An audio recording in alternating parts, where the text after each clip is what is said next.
ผู้ใดสนใจปรับให้หน้าเฮ็ดให้หน้าใหม่เนาะหรือว่าอยากเฮ็ดให้ใหญ่ให้น้อยเฮ็ดให้ใหญ่สิก็ได้เนาะ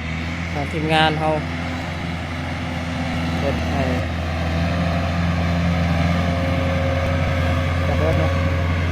ปรับให้น้อยเป็นให้ใหญ่มั่นใจในทีมงาน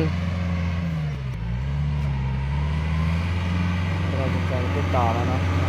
มี5กับปรับมื้อนี้แล้วเนาะให้นามันกระเจ้าเฮ็ดมัน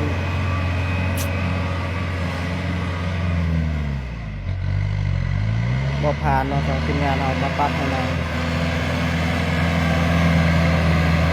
มั่นใจเนี่ยเวลาเขาจ่ายใหญ่เพิ่นเฮ็ดคักเนาะขอบคุณบรรลุตรงนี้โน่นเนาะ